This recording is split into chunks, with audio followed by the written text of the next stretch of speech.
हरे कृष्णा। आप सभी का दिन शुभ और मंगलमय हो।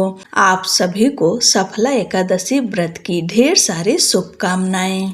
आज आप सब सफला एकादशी व्रत कथा सुनेंगे। आप सब व्रत रखते हैं तो भी, नहीं रखते हैं तो भी सफला एकादशी व्रत कथा अवश्य सुननी चाहिए। कथा सुनने मात्र से ही भगवान लक्ष्मी नारायण की कृपा सदैव बनी रहती है। यह व्रत केवल उपवास नहीं बल्कि आत्मशुद्धि और मन की जागृति का पथ है। कहा जाता है कि सफला एकादशी पर सच्ची श्रद्धा से की गई पूजा, दान और कथा श्रवण से वर्षों से संचित पाप भी नष्ट हो जाते हैं और जीवन में सुख शांति का प्रवेश होता है। सफला एकादशी हमें यह विश्वास दिलाती है कि ईश्वर की कृपा से असंभव भी संभव बन सकता है। आइए इस पवित्र दिन पर हम सब सफला एकादशी व्रत कथा का भक्ति भाव से श्रवण करें और श्री हरि विष्णु की अनंत करुणा का अनुभव करें।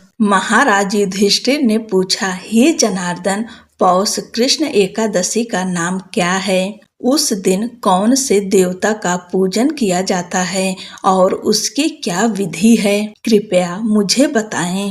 भक्त वत्सल भगवान श्री कृष्ण कहने लगे कि धर्मराज, मैं तुम्हारे स्नेह के कारण तुमसे कहता हूँ कि एकादशी व्रत के अतिरिक्त मैं अधिक से अधिक दक्षिणा पाने वाले यज्ञ से भी प्रसन्न नहीं होता हूँ। अतः इसे अत्यंत भक्ति और श्रद्धा से युक्त होकर करें। हे राजन, द्वादशी युक्त पौष कृष्ण एकादशी का महात्म्य तुम एकाग्रचित होकर सुनो।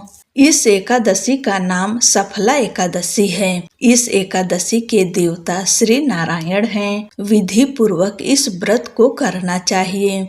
जिस प्रकार नागों में शेष नाग, पक्षियों में गरुड़, सब ग्रहों में चंद्रमा, यज्ञों में अश्वमेध और देवताओं में भगवान विष्णु श्रेष्ठ हैं, उसी तरह सब व्रतों में एकादशी का व्रत श्रेष्ठ है। जो मनुष्य सदैव एकादशी का व्रत करते हैं वे मुझे परम प्रिय हैं। अब इस व्रत की विधि कहता हूँ। मेरी पूजा के लिए ऋतु के अनुकूल फल, नारियल, नींबू, नैवेद्य आदि 16 वस्तुओं का संग्रह करें। इस सामग्री से मेरी पूजा करने के बाद रात्रि जागरण करें। इस एकादशी के व्रत के समान यज्ञ, तीर्थ, दान, तप तथा और कोई दूसरा व्रत नहीं है। 5000 वर्ष तप करने से जो फल मिलता है उससे भी अधिक सफला एकादशी का व्रत करने से मिलता है। हे राजन, अब आप इस एकादशी की कथा सुनिए। चंपावती नगरी में एक महिष्मान नाम का राजा राज्य करता था। उसके 4 पुत्र थे। उन सब में लुम्पक नाम वाला बड़ा राजपुत्र महापापी था। वह पापी सदा पर स्त्री और वैश्यागमन तथा दूसरे बुरे कर्मों में अपने पिता का धन नष्ट किया करता था। सदैव ही देवता, ब्राह्मण, वैष्णवों की निंदा किया करता था। जब राजा को अपने बड़े पुत्र के ऐसे कुकर्मों का पता चला तो उन्होंने उसे अपने राज्य से निकाल दिया। तब वह विचारने लगा कि कहाँ जाऊं, क्या करूं। अंत में उसने चोरी करने का निश्चय किया। दिन में वह वन में रहता और रात्रि को अपने पिता की ही नगरी में चोरी करता तथा प्रजा को तंग करने और उन्हें मारने का कुकर्म करता। कुछ समय पश्चात सारी नगरी भयभीत हो गई। वह वन में रहकर पशु आदि को मारकर खाने लगा। नागरिक और राज्य के कर्मचारी उसे पकड़ लेते किंतु राजा के भय से छोड़ देते। वन के एक अति प्राचीन विशाल पीपल का वृक्ष था। लोग उसकी भगवान के समान पूजा करते थे। उसी वृक्ष के नीचे वह महापापी लुम्पक रहा करता था। इस वन को लोग देवताओं की क्रीड़ा स्थली मानते थे।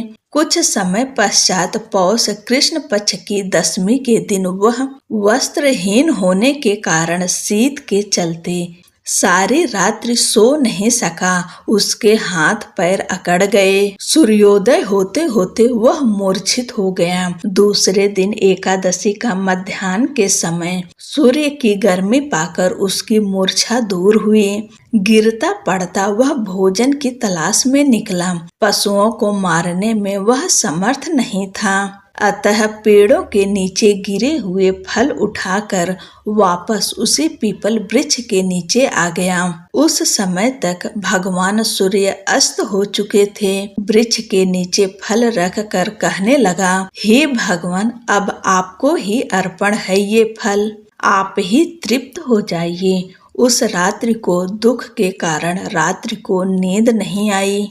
उसके इस उपवास और जागरण से भगवान अत्यंत प्रसन्न हो गए और उसके सारे पाप नष्ट हो गए। दूसरे दिन प्रातः एक अति सुंदर घोड़ा अनेक सुंदर वस्तुओं से सजा हुआ उसके सामने आकर खड़ा हो गया।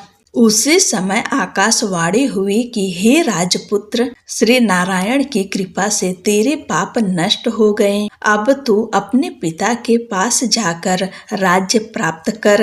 ऐसी वाणी सुनकर वह अत्यंत प्रसन्न हुआ और दिव्य वस्त्र धारण करके भगवान आपकी जय हो कहकर अपने पिता के पास गया। उसके पिता ने प्रसन्न होकर उसे समस्त राज्य का भार सौंप दिया और वन का रास्ता लिया। अब लुम्पक शास्त्रानुसार राज्य करने लगा। उसके स्त्री पुत्र आदि सारा कुटुंब भगवान नारायण का परम भक्त हो गया। वृद्ध होने पर वह भी अपने पुत्र को राज्य का भार सौंप कर वन में तपस्या करने चला गया और अंत समय में वैकुंठ को प्राप्त हुआ। अतः जो मनुष्य इस परम पवित्र सफला एकादशी का व्रत करता है उसे अंत में मुक्ति मिलती है। जो नहीं करते वे पूंछ और सींगों से रहित पशुओं के समान हैं। इस सफला एकादशी के महात्म को पढ़ने से अथवा श्रवण करने से मनुष्य को अश्वमेध यज्ञ का फल मिलता है। बोलो लक्ष्मी नारायण की जय।